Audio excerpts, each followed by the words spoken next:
গত ঈদুল আজহায় যুক্তরাজ্যে প্রচণ্ড বৃষ্টি ছিল। মেঘাচ্ছন্ন আকাশে তাই পার্কে কোনো ধরনের ঈদের জামাত অনুষ্ঠিত হয়নি। তবে আজকে সেই চিত্র ঠিকই উল্টো। যুক্তরাজ্যের আকাশে খুবই সুন্দর সূর্য উঠেছে। ঝলমলে দিনে আজকে ঈদ পালন করছেন যুক্তরাজ্যে অবস্থানরত মুসলিম সম্প্রদায়ের মানুষ। পার্কে যে সমস্ত ঈদের জামাত অনুষ্ঠিত হয়েছে সেখানে পুরুষদের পাশাপাশি নারীদেরও নামাজের ব্যবস্থা করা হয়েছিল। সে কারণে অনেকেই পরিবার পরিজন নিয়ে এসেছেন পার্কে ঈদের জামাতে অংশ নিতে। মসজিদে কিছু কিছু জায়গায় মহিলাদের জন্য নামাজের ব্যবস্থা থাকলেও অধিকাংশ মসজিদে সেই ব্যবস্থা ছিল না।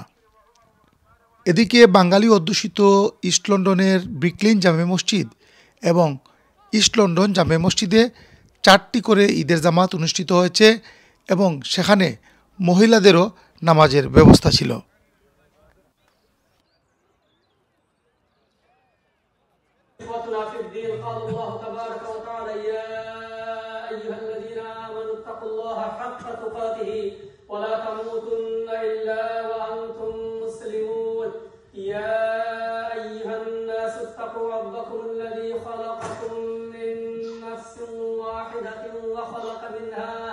وخلق منها زوجها وبث منهما رجالا كثيرا ونساء।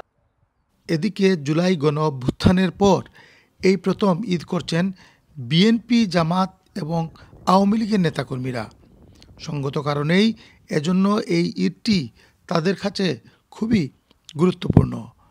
অনেক আওয়ামী লীগ নেতা যারা বাংলাদেশে একসময় খুবই প্রভাব খাটিয়েছেন, আসলে বাংলাদেশে আমরা যেভাবে করতাম এর চেয়ে ভিন্নতর একটা কিছু এখানেই, এটা অনেক উপভোগ্য এবং পরিবারের সাথে আমরা এখানে শীতটা করলাম, খুব আনন্দময়। নামাজ পড়ে বাড়াইলাম আর আব্বু তো ফ্যামিলির সাথে এনজয় করবো রেস্ট অফ দ্য ডে ইনশাআল্লাহ। ঈদ মুবারক টু এভরিওয়ান। ঈদ ভালো গেছে আর রমাদানটাও ভালো গিয়েছে আলহামদুলিল্লাহ, আর সবাইকে ঈদ মুবারক।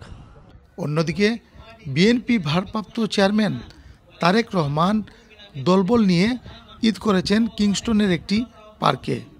সেখানে ঈদের নামাজ শেষে তিনি নেতাকর্মীদের সাথে কুশল বিনিময় করেছেন।